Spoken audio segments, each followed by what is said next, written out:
bet $10 a man that she would not last the winter. She was too heavy to work a claim alone, they said, too soft in the arms for an axe, too slow to outrun what the high plains did to people who stayed past the first hard frost.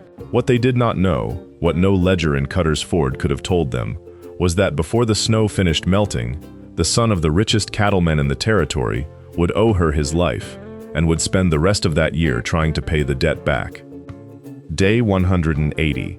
That was the number the bank agent wrote in his small, tidy hand on a paper he did not look up from while he spoke it. The number he set against her like a fence post driven into frozen ground. 6 months, he said. Pay the $340 in back claim fees, or the land goes to auction come spring. He said it the way a man reads a grocery list, and then he had his coffee, and then he left, his buggy wheels cutting 2 clean lines through the mud of the yard she had not yet learned to think of as only hers. She had buried her husband 11 months before that, in April, when the fever took him quick and left her with a claim, a cow, a rifle she barely knew how to load, and a debt she had not known existed until the agent's letter arrived folded twice and sealed with the bank's stamp. The neighbors called it a mercy that she had no children to starve alongside her. The Cowhands from the big bellwether spread called it something else, laughing over it at the saloon bar the night the wager was struck, counting their dollars into an old boot kept behind the counter for such purposes. She was too big, they said, for the kind of winter that ate thin men whole. She did not hear the wager herself. She heard only the wind, that first week, working its blade under the cabin door, and she heard the sound her own breath made in the dark when she counted, out loud, the days she had left. 180, she said, the number to the empty room, the way another woman might have said a prayer, and then she went out to split wood before the light failed, because the wood would not split itself, and because a woman who stopped moving on the high plains in November was a woman who had already decided to die. The snow came 3 days later, early and mean, and did not stop falling in earnest until deep into December, by which time the number she counted each morning had grown smaller, and colder, and closer to the shape of a debt she did not yet know how she would pay, though somewhere out past her north ridge, unseen and unnamed to her yet, another debt was already forming, one that would not be measured in dollars at all. The agent came on the 2nd of November, the year 1881, riding a bay gelding that did not like the cold, and showed it, stamping in the frozen yard, while its rider dismounted, with the particular care of a man who did not intend to dirty his boots on a widow's land. He wore a gray coat too fine for the wind, and carried a ledger bound in oilcloth, and he did not step past the threshold when she opened the door, as though the cabin itself might be catching. He told her the number before he told her his name. $340, owed in back claim fees, her husband had let lapse through the long dying of his last winter, fees the bank in the county seat had let sit unspoken until the ground froze hard enough to matter. He said it the way a man reads out a weight at a scale, flat and final, and he did not look at her face so much as at the room behind her, the low fire, the thin stack of split wood, the single chair, cataloging it, she understood later, for whatever report he meant to carry back to men who had never once ridden this far north themselves. 6 months, he said, from first snow, which the sky outside was already beginning to make good on, fat flakes catching in the gelding's mane. 6 months to pay the debt in full, or the claim would revert to the bank's holding, to be sold to whoever wanted it, and he said this last part without unkindness, which was somehow worse than cruelty would have been, because it meant he simply did not think of her as a thing that could be treated cruelly. A woman alone, out here, through a plains winter, he let the sentence finish itself in the silence he left standing in her doorway, and rode out before the snow could answer for him. Day 179, she began counting, though no one had told her to count backward instead of forward, and she told herself it was only habit, the same habit that made her count stitches in a hem or eggs in a basket. Numbers were a thing a person could hold on to when the rest of the world had gone the color of old tin. She rationed the pork first, because pork spoiled thinking of itself as safe, and flour did not. Half a strip a day, boiled with beans until the fat colored the water, and she ate slowly, the way her grandmother had taught her to eat when there was nothing to spare for haste. The smokehouse held 4 hams and a side of bacon when the agent rode out. She did the arithmetic on the barn door in chalk, dividing the meat by 180 days, and found the number so thin it embarrassed her, though there was no one there to see the shame of it. Wood came next, and Wood took the whole of her mornings. She swung the axe herself, her husband 11 months gone now, and no one left to swing it for her, and she learned the particular ache that settled between her shoulders after the 40th log, an ache that had nothing to do with weariness, and everything to do with the cold working its way into muscle, like a slow claim of its own. The woodpile grew by inches. She measured it against the cabin wall, marking the height with a nail, and each evening she looked at the mark and thought of the 6 months stacked beside it, both of them climbing at rates she could not yet tell would meet. The fences wanted mending too, the north line especially, where a fallen rail had let the wind cut straight through to the milk cow's shelter, and she went out in the gray hour before full light to reset the post herself, her hands raw inside wool gloves gone thin at the fingers. No neighbor rode by to help. She had learned, in the 11 months of her widowhood, which of them would and which would not, and the tally was short enough that she no longer wasted breath being surprised by it. At night, the wind came down off the ridge with a sound like something searching, and she banked the fire low to save the wood she had bled for, and she lay listening to the cabin's small complaints, a shudder, a beam, the kettle's last tick of heat, and did the days count again in her head before sleep took her. 178, 177. The snow outside kept falling, patient as a debt collector, and gave no sign yet of the shape it would soon send down from the ridge above her land. The flour ran low on day 174, and that was reason enough to hitch the wagon and make the 11-mile ride into town, though the cold bit through the wagon boards and settled in her hips before she'd gone 2 miles. Cutter's Ford in winter was a huddle of gray buildings breathing smoke, the mercantile's windows fogged from the stove inside, and she counted her coins twice before she went in, because the bank's number sat behind every purchase now like a hand on her shoulder. She was at the counter, weighing out beans against what she could afford, when she heard them through the wall, the saloon door propped for a keg delivery, voices carrying flat and easy across the frozen yard, the way voices did when men did not think a woman was near enough to matter. $10, one of them said, says she's gone by Christmas, or dead in her bed and nobody knows till the smoke stops. Laughter, low and unbothered. Another voice took the bet, higher, younger, said the widow'd be lucky to see February, size of her, no man to split the wood. She stood very still with her hand on the scale, watching the beans settle, and did not let her face do anything at all. She had learned this too, in 11 months. A person could listen to her own dismantling and keep her hands steady on a task, and there was a kind of strength in that nobody in town would ever count. But there was a third voice, quieter, that didn't join the wager outright. Ain't right, betting on whether a woman freezes, it said, and there was a pause after it, the kind that comes when a man has said more than the room wanted. Somebody told him to hush, called him soft, and he didn't answer that either way. She could not place the voice to a face, only that it came from nearer the door, from someone who maybe had ridden past her fence line once or twice and seen the mended rail, the smoke rising steady from her chimney, at an hour when idle women were still abed. She paid for her flour and her beans, and did not look toward the saloon wall when she carried them out. The wagon horse stamped in the cold, impatient, and she climbed up beside her purchases and sat a moment before taking the reins, feeling the $10 settle into her like a stone dropped into still water. Not the insult of it, she was past being wounded by insult, but the shape of it, the fact that men she had never traded a full sentence with had priced her survival at less than a good hunting rifle. She flicked the reins, the wagon lurched onto the frozen road, and behind her the town's chimneys smoked on, indifferent, while ahead, the sky over the ridge had gone the flat white color that meant more snow was already deciding to fall. Day 162, by her count, though she had stopped saying the number aloud, she only kept it now the way she kept the flour measured, a private accounting, done in the dark of her own head, that no one else needed to hear. The old trapper came up the trail an hour before dusk, his mule loaded light, his breath smoking ahead of him like a second animal walking. She heard him before she saw him, the particular creak of harness leather he never oiled enough, a sound she had learned to listen for the way other women listened for church bells. He did not knock, he never knocked. He simply stood in the yard until she opened the door, as if the opening of it was its own kind of greeting, earned rather than requested.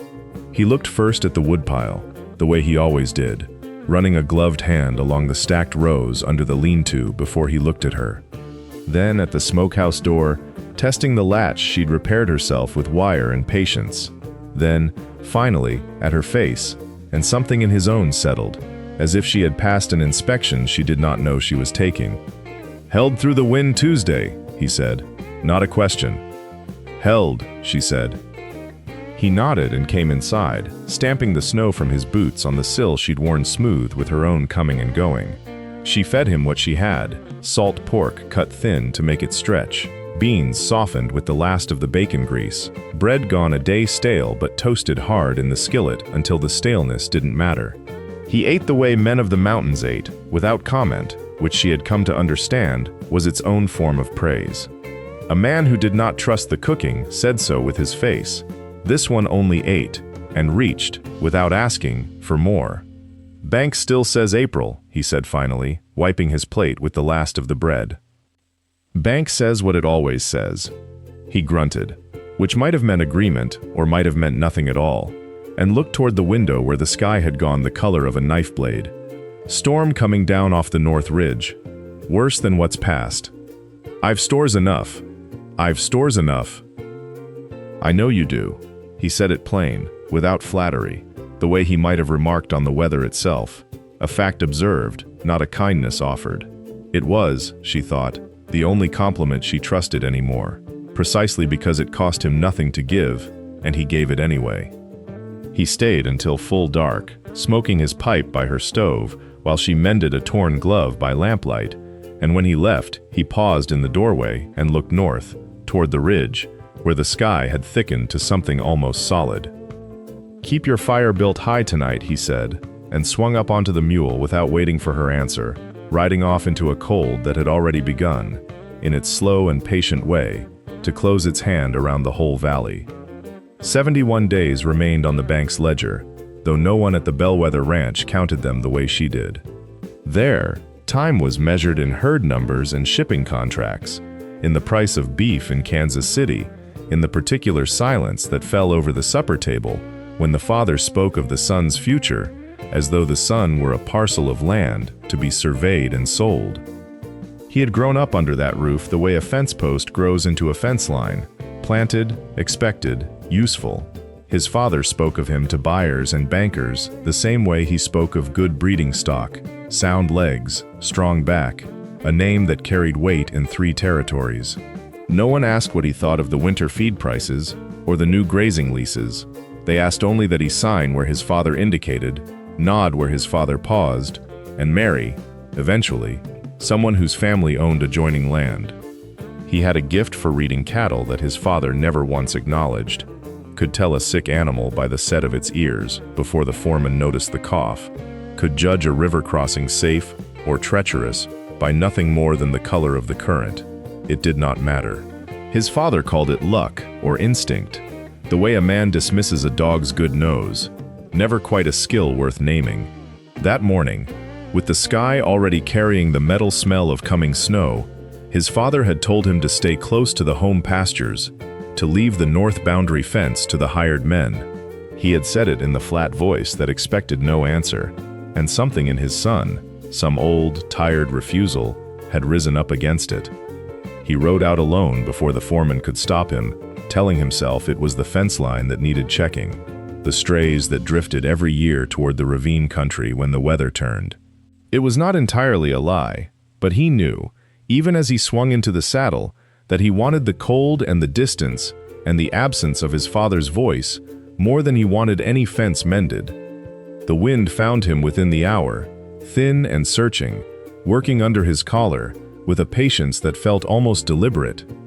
By midday, the sky had closed low and gray over the ridges, and the temperature had dropped with a suddenness that made his horse toss its head and sidestep, ears flat. He should have turned back then. He knew it even as he kept on, some stubborn thread of pride refusing to hand his father the satisfaction of having been right. The north boundary fence came into view, half buried already under drifting snow, and beyond it, the ravine country opened up gray and formless, swallowing the last gray light of afternoon.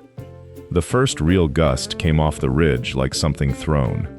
His horse staggered sideways on the icy ground, and the world tilted, and for one long, unbalanced moment he understood, with a clarity that arrived far too late, exactly how alone he had chosen to be.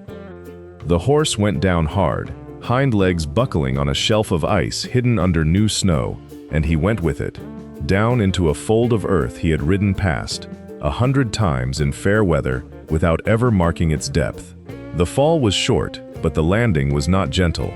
He felt his lower leg strike something unyielding, a stone, a root, he never knew which, and the sound it made was small and wrong, swallowed almost instantly by the wind.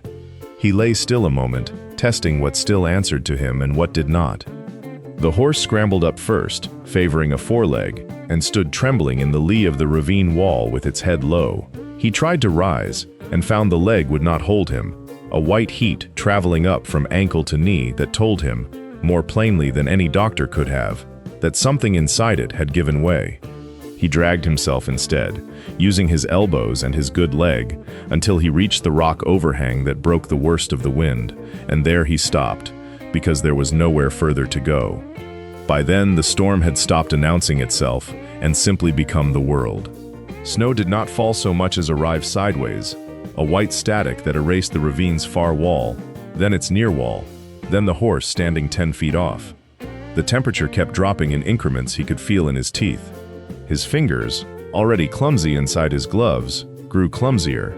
He understood the arithmetic of it, the way a man understands a debt he cannot pay, not as a thought, but as a weight settling into the chest. He had matches. He had, tied behind his saddle out of some old habit his father had drilled into him, before the resentment took root, a hatchet and a coil of rope, and wedged under both, a bundle of pine boughs cut green that morning, for a fence post he never set. The boughs would not burn clean. They would smoke, thick and green and stubborn, if he could get a coal bed going beneath them and keep the wind from choking it out entirely. It took him the better part of an hour, working half blind, his splinted legs screaming each time he shifted his weight, before the first thread of green smoke rose and did not immediately die. He fed it slowly, patiently, the way a man feeds something he does not expect to save him but cannot bring himself to abandon. He had no way of knowing how far the smoke would travel, or whether anyone remained close enough, or foolish enough, or awake enough in that white violence to see it. He only knew that 71 days had passed since the first snow of that winter, without his ever once counting them, and that somewhere beyond the wind-scoured dark, on a ridge he had never had cause to notice, a woman he had never met was standing at her window, watching the storm, and did not look away. 71 days, and she had not slept a whole night through since the 12th. She told herself it was the cow's cough, or the wind working loose a shutter nail, but the truth was simpler and less forgivable. She had taken to standing at the window before banking the fire, counting the ways a person could die out there and not be found until thaw. It was habit before it was vigilance. That night it became something else. The green thread rose up out of the whiteout so faint she thought at first her eyes had invented it, the way tired eyes will invent shapes in a dark room. She rubbed them with the heel of her hand and looked again. It was still there, not fire color, wrong for fire, a smear of dull green-gray against the churning white, appearing and vanishing as the wind gusted, but returning each time it vanished, stubborn, like something arguing with the storm. She stood a long while with her hand flat against the cold glass. A sensible woman waited for morning. A sensible woman had been told that by every voice in Cutter's Ford that mattered, told it about everything, the claim, the winter, her own body's stubborn refusal to shrink down to a size men found easy to dismiss. Sensible was a word used most often by people standing somewhere warm. She thought of the 6 months ticking down in the bank ledger, of the $10 wagers laid against her living to see this same white dark lift into spring, and she found, with a kind of grim amusement that surprised her more than the smoke had, that she was tired of being the safe bet against. She pulled on her husband's old buffalo coat, the one still smelling faintly of him beneath the tallow and wood smoke, and her own 2 pairs of wool socks inside boots gone stiff with cold. She took the lantern, though it would do little in that wind, and the coil of hemp rope from the peg by the door, and she stood one more moment on the threshold with the storm screaming past the jamb, telling herself this was foolishness. This was a woman throwing her one warm night into a white nothing for a smudge of green that might be nothing at all. A fence fire, a trick of the dark, a dead man's memory. Then she went out into it anyway, closing the door soft behind her, as if quiet mattered, as if the storm could be reasoned with, and turned her face toward the ridge where the smoke had stood, walking into the wind with her chin tucked low, and her grandmother's poultice box, out of some old and useless instinct, already tucked inside her coat against her ribs, close to the heart, the way her grandmother had always carried the things she meant to use. The wind took her voice before she could use it, so she counted instead. 90 steps to the first stand of scrub pine. 90 more, she told herself, and then she would allow herself to think the fire might be nothing. She did not reach 90 before she saw the boughs themselves, green and smoking, laid across a coal bed someone had scraped together with what strength was left in him, and the shape beside it that was not a fence post, that was not a trick of the dark. He had gotten himself half out of the ravine, and no further. One leg lay wrong beneath him, bent at a place a leg had no business bending, and his hands, when she reached him, were the color of tallow candles left too long in the cold. She said his name was not a thing she knew yet, so she said nothing, only got her arms beneath his shoulders, and found he was a big man, bigger than her husband had been, bigger than any man she'd hauled hay bales beside, and the ravine wall was steep, and the wind did not care what she needed from it. She went back for the door. It took her the better part of an hour to unhinge it, working numb-fingered with a flathead iron in a wind that tried to fold her sideways, and when it came free, she dragged it across the drifts like a sledge, which was what it was now, a door no longer a door, but a means of moving a man who could not move himself. She got him onto it by increments, a shoulder here, a roll there, his breath coming in the thin, unwilling rasps of a man too cold to complain. And then she took up the rope she'd looped through the hinge holes and leaned her whole weight into the pull. The snow did not want to give him up. Each length of ground cost her a held breath and a prayer she didn't finish, and twice she went down to her knees and stayed there a moment longer than the cold allowed, telling herself this was not a thing she could fail at. Not tonight. Not with a man's life laid out flat on her husband's old door. It was the trapper who found her like that, lantern swinging, half a mile from her own porch, and he did not ask what fool errand had brought her out into a blizzard with a stranger roped behind her. He only took up the rope beside her, put his shoulder into it, and said, in the flat, unbothered way he said most things, that she'd chosen a hell of a night for it. Together they hauled him the last stretch, the cabin's black shape rising up out of the white like a promise kept, and by the time they had him through the door and onto the floor before the banked fire, she could no longer feel her own feet inside her husband's boots, only the small, hard weight of the tin box still pressed against her ribs, waiting, as it always had, to be of use. The trapper built the fire back up while she knelt over him, and by that new light she began the work her hands already knew before her mind had caught up to it. She cut the laces of his boots rather than pull them, for pulling would have told her things about his feet she did not want told so roughly, and when the leather came away, she saw the left one had swollen past the shape of a foot altogether, the wool sock crusted stiff with ice and blood both. She peeled it back in strips. The trapper held the lantern close and did not speak, and she was grateful for that, for the silence let her listen to what her own hands found. The coat came next, frozen through at the shoulders so that it cracked rather than bent, and beneath it a shirt gone thin and useless with wet. She cut that away too, her grandmother's shears, kept sharp for exactly such nights, though her grandmother had surely never imagined this particular use for them. His skin, where the cold had reached deepest, had gone the color of tallow, and where she pressed 2 fingers along his shin, she felt it before she saw it. a wrongness in the bone, a give where there should have been none, roughly a hand's width below the knee. She did not name it aloud. Naming it would have made it a thing to be afraid of, and she had no room left in her that night for fear. Instead, she sent the trapper for the split boards stacked by the woodpile, the straightest ones, and while he went, she packed snow-cooled cloths against the swelling and worked her fingers along the break with a patience that surprised even her, feeling for how it lay, how it might be coaxed back into a line a man could someday walk on. He groaned once, low and far off, as though the sound came from someone else entirely, and did not wake. When the trapper returned with the boards, she bound the leg between them, with strips torn from her own second petticoat, wrapping firm and even, the way she'd wrapped her husband's arm the summer he broke it hauling stone, the way her grandmother had wrapped a fevered leg 40 years before that, in a house Hannah had never seen. The tin box sat open now on the hearthstones, its yarrow and comfros measured out by feel in the low light, and she worked the poultice into the cloth with the ease of a woman kneading bread, because in truth, it was not so different.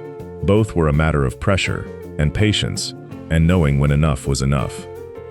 Outside, the wind had not eased. Inside, the fire caught and held, and the stranger on her floor breathed on, ragged but steady, into the small hours of a night she had 11 days left to survive. By firelight, the tin box looked older than she remembered it being in daylight, its lid gone soft at the corners from handling, the hinge worn to a whisper. She had not opened it since the fever took her husband, had kept it wrapped in a flour sack at the bottom of the trunk because some things, once used for dyeing, seemed wrong to use again too soon. But necessity did not care what a woman thought proper, and so she had gone to the trunk in the dark, hands quick and certain despite the trembling in her arms, and brought it back to the hearth where the light could reach it. The initials on the lid were not her own. She had asked her grandmother once, as a girl, whose letters those were, cut crooked and deep, as if by an unsteady hand working in poor light, and her grandmother had only said that a person did not need to own a thing to be given it, and that some gifts came already used, already proven, and were better for it. She had never pressed further. There were things in a family a person learned not to ask twice. She measured now by feel, as she had watched her grandmother do decades before, on a leg not so different from this one, her grandfather's, broken beneath a wagon wheel in a spring she had never seen, in a country she knew only through the box itself, and the stories that came loose from her grandmother in the evenings, slow as thread off a spool. Yarrow first, for the bleeding beneath the skin that did not show. Comfrey after, for the knitting, packed close and warm against the linen. Her grandmother had sat up 3 nights running with that leg, she'd said once, feeding the fire, and talking low to a man too proud to admit how much he needed the talking. He had walked again by summer, favoring the leg but walking, and had lived another 30 years to tell it crooked at supper tables, laughing at himself in the retelling, in a way he never had in the moment. Hannah worked the poultice into the cloth now with the same unhurried patience, pressing it snug along the swelling, feeling the stranger's breath catch and ease beneath her hands, as the herbs began their slow argument with the injury. The tin sat open beside her on the hearthstone, catching firelight along its dented rim, and she thought, not for the first time, that some objects carried more of a family forward than any Bible or photograph could, carried the actual motion of hands, generation to generation, doing the one thing that mattered when everything else had failed. Outside, the wind worked at the eaves, like something with a grievance. Inside, the fire held, the poultice held, and the man on her floor slept on into a night that had 11 days left in it, though neither of them yet knew to count that way. He woke the way a man surfaces from deep water, all at once, and gasping, though the gasp was only breath, and the water was only firelight. The ceiling above him was low, raftered, hung with bundles of dried herbs he did not recognize. Smoke smell. Tallow smell. Something savory beneath it, meat and beans gone soft with hours of simmering. His leg throbbed in a way that told him it had been set, or near enough, and when he tried to shift his weight off it, a sound came out of him that embarrassed him before he'd finished making it. "Don't," she said. "Not yet." He turned his head. She sat close. closer than any stranger had a right to sit. A tin box opened beside her, and her hands still damp from whatever she'd been pressing into the cloth at his shin. She was not what he had pictured. In the brief, clear moments before the cold had taken his pictures away from him altogether, not the leathered old rancher's wife he'd half expected, nor the girl from the supply store in Cutter's Ford, whose face he'd fixed on somewhere in his fever as a kind of anchor. She was broad through the shoulders and steady in the way she moved, unhurried, as though the storm outside had never once made her hurry in her life. "Where?" he started, and his voice came out wrong, sanded down. "My cabin, north of the ford, past the second ridge." She didn't look up from her work. "You'd have died in that ravine by morning. Might have died anyway. Legs broke below the knee, not above it, which is the only reason I bothered dragging you." He almost laughed, and the laugh cost him, a jolt of pain that made him grip the edge of the pallet. "You dragged me." On the door. She nodded toward the corner, where he could now make out, in the low light, a door laid flat with rope, lashed through drilled holes at its edges. His own door, or one very like it, taken off some hinge and pressed into service as a sledge. "It'll go back up once you're well enough on my guy. I don't need the floor space." He studied her face for the joke in it and found none. Only the same flat competence with which she'd pulled the poultice cloth snug, testing the give of it with 2 fingers before she was satisfied. "I don't know your name," he said. "You don't need it tonight." She capped the tin, its dented lid closing with a small metallic sound that seemed, in the quiet cabin, almost ceremonial. "You need to sleep and eat something thin when you wake next, and not thank me, because I didn't do it to be thanked." He wanted to argue that last part on principle, some reflex left over from a lifetime of men expecting to be listened to, but his eyes were already closing, the fire's heat pulling him under again, and the last thing he registered before sleep took him was the sound of her rising, unhurried, to check the door against the wind. Day 74 counted itself out in the sound of the pork knife against the cutting board, thinner each morning, the strokes more careful, as though care alone could make the meat weigh more than it did. She sliced it in strips no thicker than a finger and laid them in the skillet with the bean broth to stretch the fat further, and she did not tell him there was a difference between what she'd eaten before he came and what she ate now. He noticed anyway. He noticed the way her own bowl held more broth than substance, the way she claimed not to be hungry at midday and busied her hands with mending instead of sitting to the table. By day 76, the salted pork was down to a piece the size of a fist, wrapped in cloth and kept in the cold box by the door, and she rationed it the way he'd seen men ration ammunition on a losing trail, sparingly, with a kind of grim arithmetic behind the eyes. He asked her once, testing, whether there was more where that came from. She said there was flour yet, and beans yet, and that a man healing a broken leg needed the meat more than a woman who mostly sat and mended. He did not believe the mostly. He had seen her haul water, split kindling one-handed, while the other held her shawl closed against the wind, drag his own dead weight across a quarter-mile of drifted snow.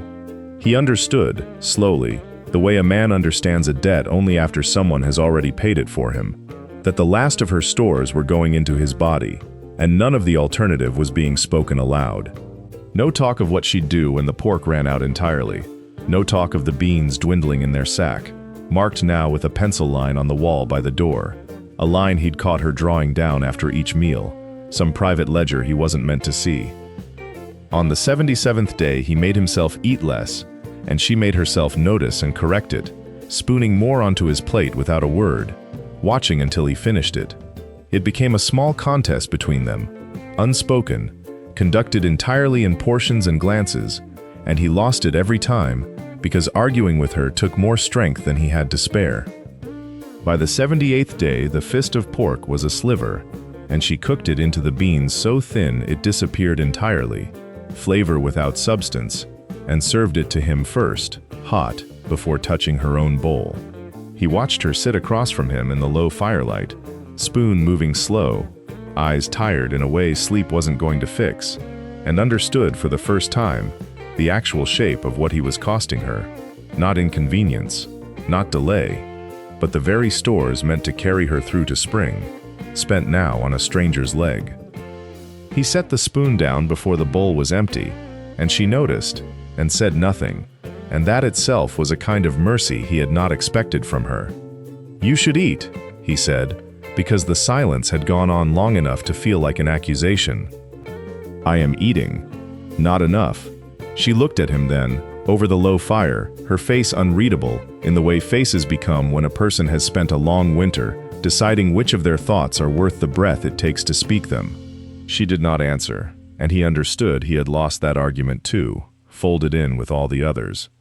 The wind worked at the chinking in the far wall, a thin whistle that rose and fell with the gusts outside, and somewhere beneath the cabin floor, something shifted and settled, the ground itself contracting in the cold. He watched the fire instead of her, because it was easier, and because there were things easier said to flame than to a woman's face. "My father would have ridden through that storm," he said. "Not around it, through it," would have called turning back a weakness in the blood. She did not ask what that meant. She waited, needle in hand, mending the same shirt sleeve she had been at for 3 nights running, and the quiet she left him was wide enough to walk into. "Everything I've got," he said. "The name, the cattle, the money in the bank at the county seat. None of it's mine. It's his. I just carry it forward, like a man carries a sack he didn't fill." He turned the tin cup in his hands, empty, warming nothing. "Nobody's ever asked what I'd do with a herd if I built it myself, whether I've got the sense for it. They just count the acres behind my name and figure that answers the question. Does it?" "No," he said, and the word came out rougher than he meant it. "But nobody's waited around to find out different." She threaded the needle through, pulled it taut, did not look up. "Folks in town didn't wait around to find out what I could carry either, just weighed me and made their guess."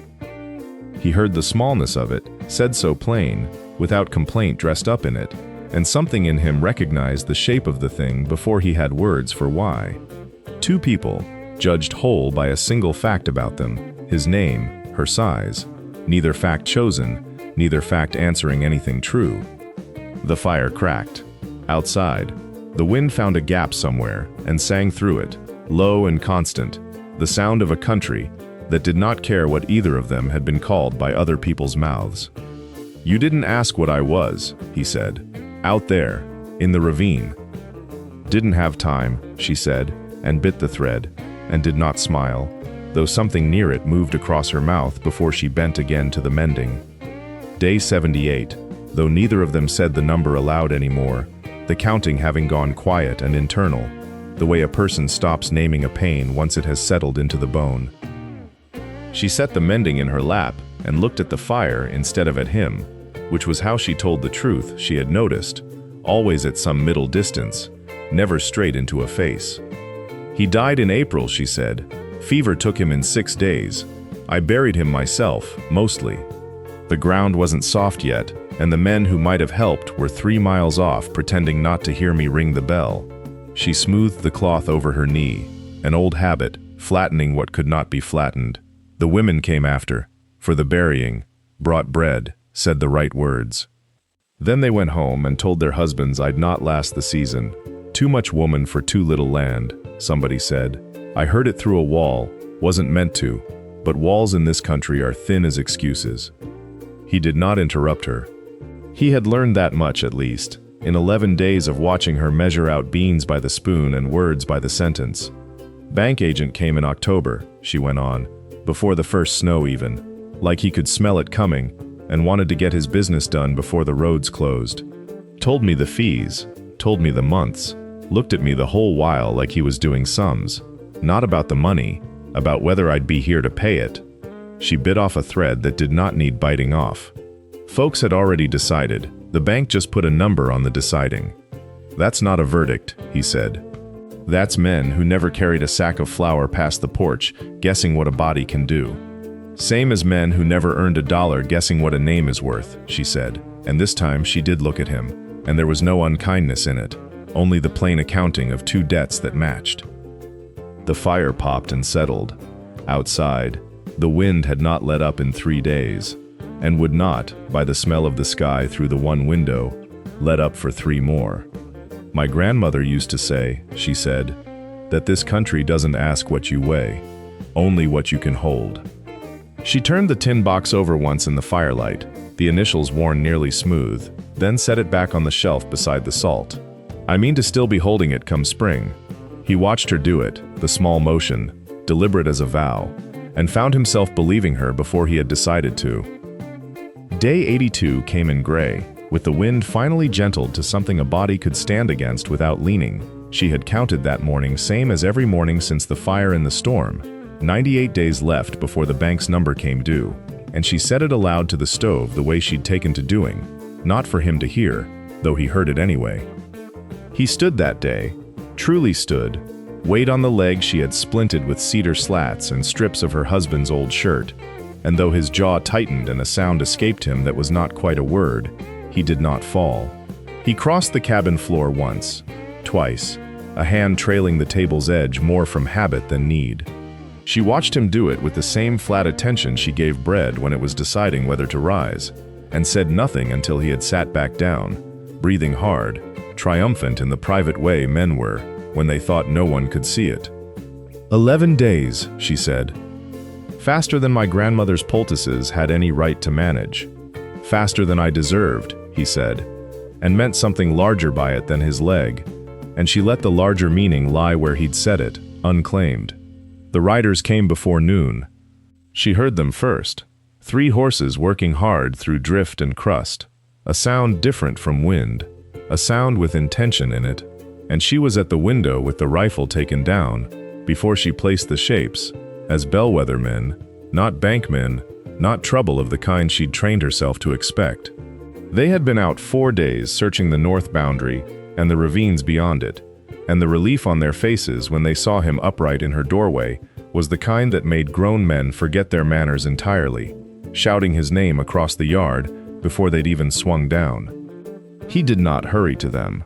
That she noticed, how he stood a moment longer in her doorway than the leg required, one hand braced on the frame she had carried him through, unconscious 82 days into a winter men had wagered she wouldn't survive.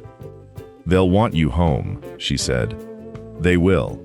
He gathered nothing, because he owned nothing here, only the borrowed shirt and the mended leg, and the tin box's smell of yarrow still on his hands.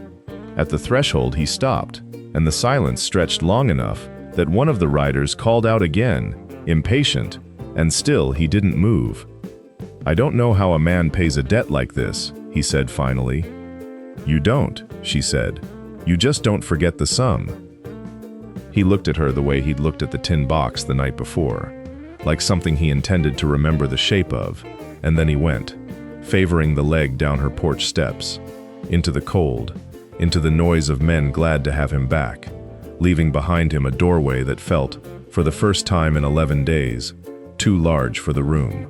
She counted that day as day 82, the way she'd counted every day since the first snow, notching it into the doorframe with the edge of a paring knife, a habit her husband had teased her for once, back when the counting had seemed like superstition instead of arithmetic. 82 down, 98 left before the ledger in the county seat closed its patience on her. She went back to the counting the way she went back to everything, without ceremony, because the cow still needed milking and the wood box did not fill itself. The cabin without him in it was quieter than she remembered quiet being.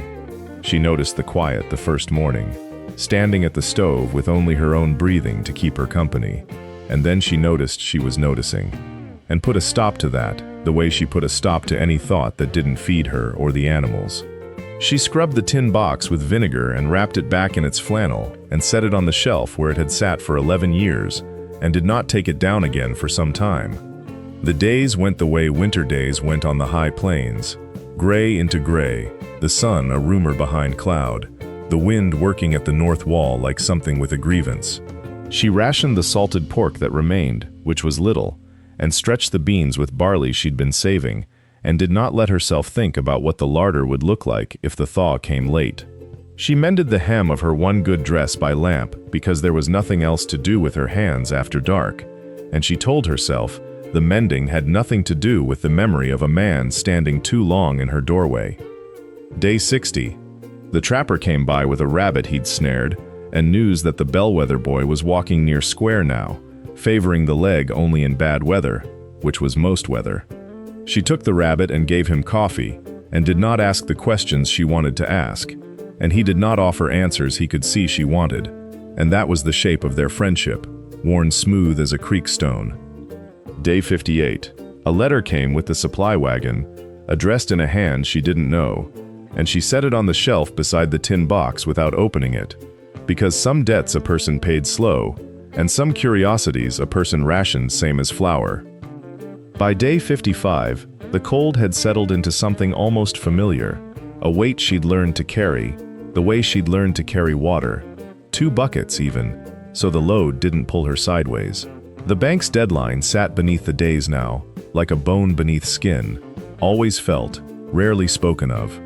She fed the stove, checked the stock, counted the coins in the coffee tin, twice though the sum never changed, and did not yet let herself hope that it would. The wind came on day 41, like something with a grudge, tearing down off the ridge in the black hour before dawn, and taking the north corner of the barn roof with it, as if the boards had been no more than shingled paper. She woke to the sound of it, not the wind itself, she'd slept through worse, but the particular crack and tear of wood giving way, a sound a body learned to know out here, the way it learned the difference between a cow lowing in labor and a cow lowing in pain. She was out in her nightclothes and coat before she'd thought to be afraid of the cold, and stood in the gray light, watching hay scatter across the yard like something being unmade.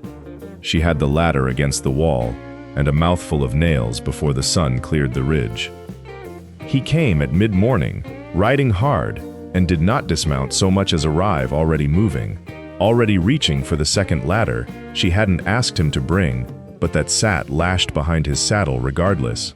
He did not ask what had happened. The barn told him.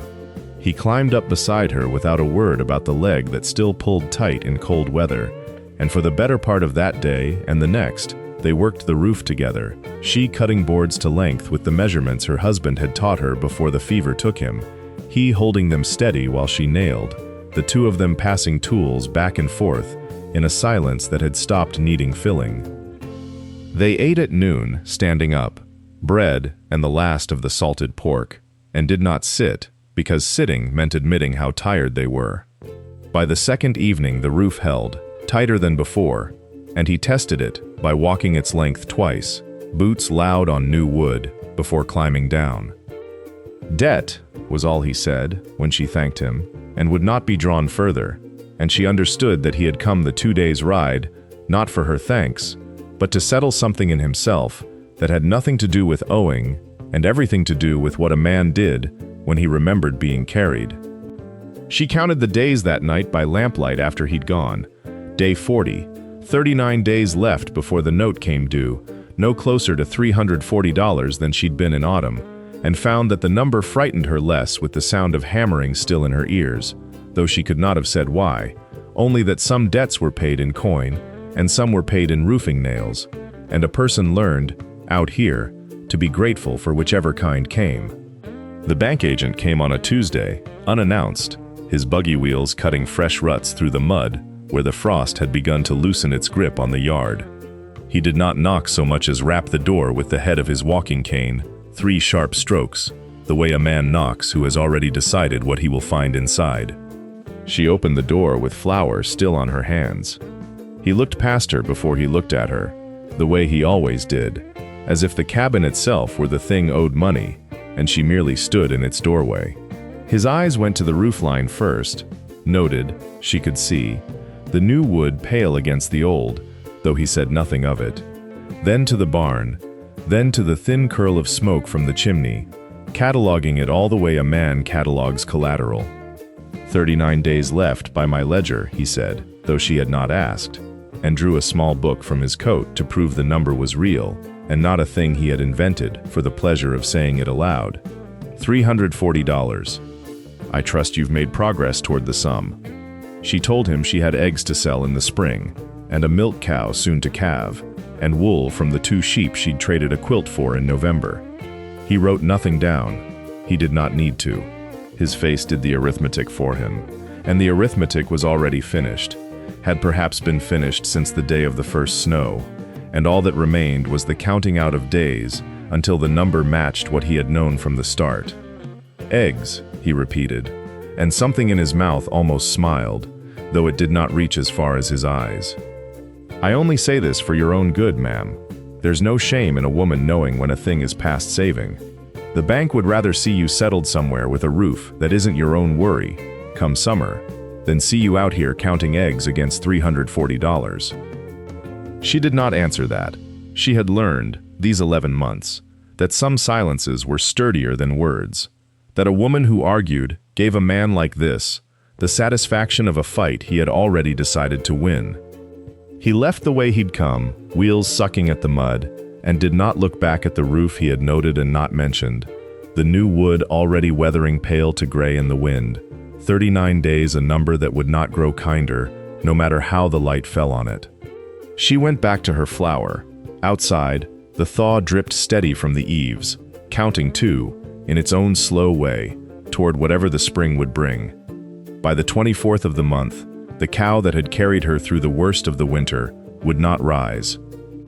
She found it in the gray hour before light, lying on its side in the straw with its breath coming shallow, and its eyes gone dull and inward, the way an animal's eyes go when it has stopped fighting whatever ails it.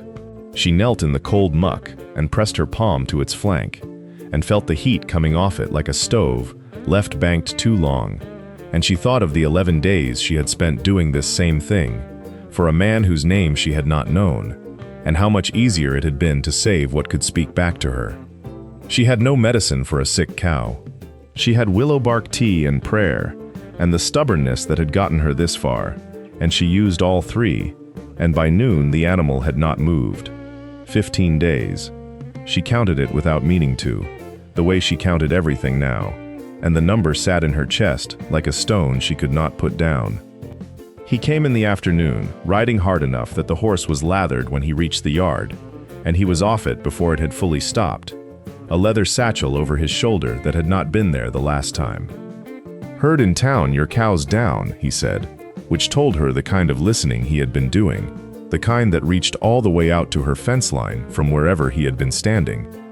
He knelt beside the animal and opened the satchel and took out a small brown bottle with a label she could not read, and a syringe of a kind she had never seen used on anything but a man. "Bought it off a drover passing through," he said, not looking up. "Man who trades cattle sickness, cures same as I trade cattle, cost me $11. He measured the dose with a care that surprised her, the same care she remembered from watching her own hands work a poultice into a stranger's ruined leg. "It's my money," he said, before she could ask, before the question had even fully formed. "Not my father's ledger. I've been selling my own stock since I was 17. Man ought to have something that's his." She watched him work the needle into the thick hide, watched the cow's breathing ease within the hour into something less like drowning, and she did not say what she was thinking, which was that a man who saved his own money quietly, apart from a father who counted him only as heir, was a man who understood something about being valued for what he could do, rather than what he had been given. 15 days left, and the cow's breathing steadied under his hand, and neither of them spoke of what that number meant for either of them once it reached 0. 11 days. She had begun saying the number in her head each morning before her feet touched the floor, the way her grandmother had once counted stitches in the dark, not to remember them, but to feel the rhythm of counting itself, a thing to hold when there was nothing else steady to hold.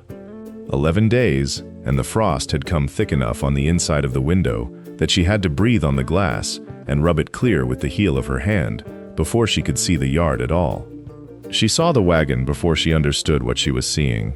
It came along the north road the way weather comes, a smudge first, then a shape, then a certainty, the horse's head low against a wind that had not yet reached her but would. She stood at the window with her hand still pressed flat against the glass, and she did not move for the length of time it took the wagon to cross the low rise where the fence posts gave out and the open plain began, a stretch of perhaps a mile that seemed, that morning, longer than the whole winter behind her. She knew the wagon.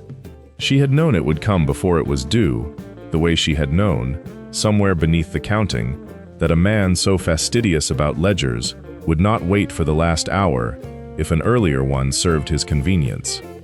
11 days, she thought, and he has come on the 18th to save himself a ride. She did not go to the porch. She stood at the window a moment longer, watching the wagon grow from a smudge into a shape she could name, the agent's black coat and his careful hat, the small locked case he kept beside him on the seat, as though the paper inside it were made of something more valuable than paper.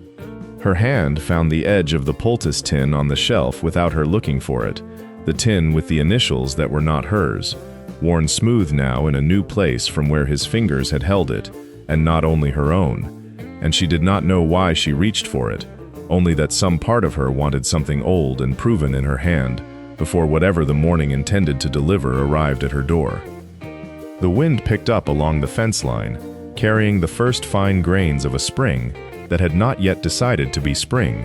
She counted the wagon's progress the way she had counted flour against a jar, against a season, against a man's recovering leg.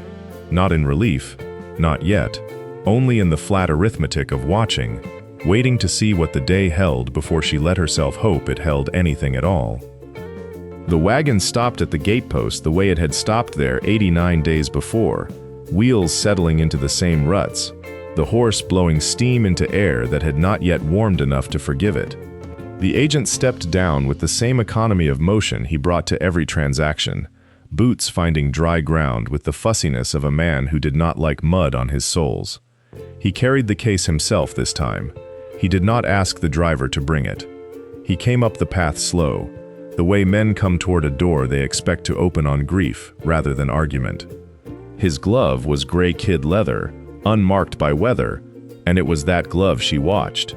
The fingers of it working the case's latch before he had even reached the steps, as though the paper inside had grown impatient in the night and required tending. She stood in the doorway with the tin still in her hand.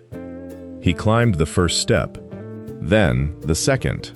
That was when the door at his back, no, not at his back, ahead of him, the cabin's own door, though it seemed for a moment as if the whole porch had rearranged itself around a single fact, opened without her touching it, and a man stepped out who had no business being inside a house the agent had left standing empty and doomed only weeks before. The agent's hand stopped on the latch.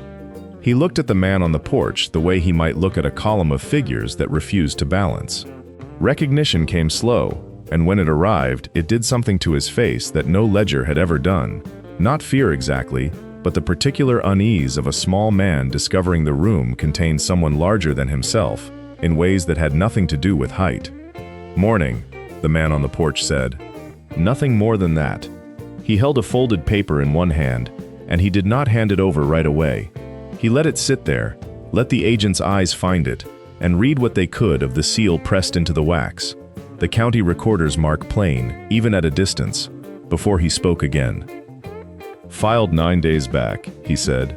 "Paid in full. You'll want to check your ledger against it before you post anything on this door." The agent's glove did not move toward his own case. It hung at his side instead, fingers slightly curled, as though the leather itself had lost its purpose. The wind came again along the fence line, carrying grit and the smell of thaw, and she stood in the doorway, with the tin cool against her palm, watching the agent's face work through the arithmetic of a debt that was no longer owed, and understood, before either man said another word, that the morning had already decided what it meant to deliver. The agent did not stay long after that. He unfolded his own ledger against the porch rail, checked the figures twice with the particular care of a man who did not like to be wrong twice in one morning, and found what the paper in the other man's hand had already told him. He said something about clerical error, about the county office being slow to notify the bank of transfers, and none of it mattered, and all three of them on that porch knew it did not matter. He tipped his hat to her in a way he had not done in 6 months of visits, climbed back onto his buggy, and drove east into the wind, without looking back at the cabin or the barn or the fences that were, as of that morning, entirely hers to keep. She did not move from the doorway for a long while after the buggy had gone small against the flat gray line of the horizon. The tin sat warm now against her palm from the heat of her own hand, and she looked at the initials worn thin on its lid and thought of the hands that had carried it before hers. and said nothing, because there was nothing that needed saying yet. The old trapper came up the trail before noon, moving slower than he once had, but still faster than the news he carried had any right to travel. He had heard it already in town. The recorder's clerk was not a man who kept secrets well, and he stood in the yard with his hat in his hands and something working in his throat that was not quite a smile, and not quite the opposite of one. "Well," he said, "that was all, for a time." Then he said it again, and this time it held the shape of something closer to relief than words could carry on their own. By the second week of melt, the fence line along the north pasture had gone soft with mud, posts leaning where the frost had heaved them through the winter, and 3 men rode up one gray morning she had not asked for and did not particularly welcome. They were cowhands from the bellwether spread, the same ones who had laid their $10 each against her lasting the season, and they did not speak of the wager, and she did not ask them to. They simply dismounted, took up the mallets and the wire from where they lay rusting by the barn, and set to work on posts that had stood crooked since November, their breath fogging in the cold, their eyes not quite meeting hers when she brought coffee out at midday. She watched them from the porch for a moment before she said anything, the tin still in her apron pocket where she had carried it every day since the blizzard, and thought that this, too, was a kind of ledger being balanced, slow and wordless, post by post along a line that had not been built to hold this much. Day 0 came the way most debts do, quietly, without ceremony, marked only by the date at the top of a ledger page in the county seat that no longer bore her name in red ink. She did not go to town to see it. She had no need. The recorder's clerk had sent word by the same rider who brought her mail each fortnight, a single line confirming what she already knew, that the parcel was clear, the fees settled, the deed filed and standing. She read it once at the kitchen table, folded it into the drawer where she kept such things, and went out to see to the calving. The herd had grown past what she'd imagined that first winter, when she'd counted flour by the cupful and wood by the armload, and days by the number left before ruin. Near 2,000 acres now, fenced and cross-fenced, the boundary lines pushed out through purchase and patience, until the claim her husband had left her bore no more resemblance to that first hard winter than a grown man bears to the infant he once was. The cowhands who had bet against her were paid hands now, steady ones, and they touched their hats to her when she rode the fence line, and she let that be enough, because it was.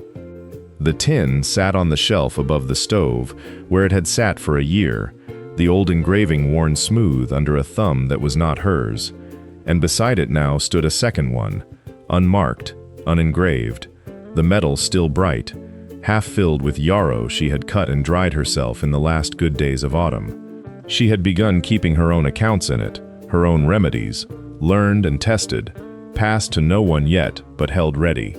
He came in from the barn as the light went long and gold across the pasture, moving easy on the leg that had once been broken, easy in the house that had once been only hers, and was now, by some slow and undeclared agreement, theirs. He did not announce himself. He never had. He set his hat on the peg and asked what needed doing before supper, the same question he asked most evenings now, and she told him, and he went to do it. She stood a moment at the window, watching him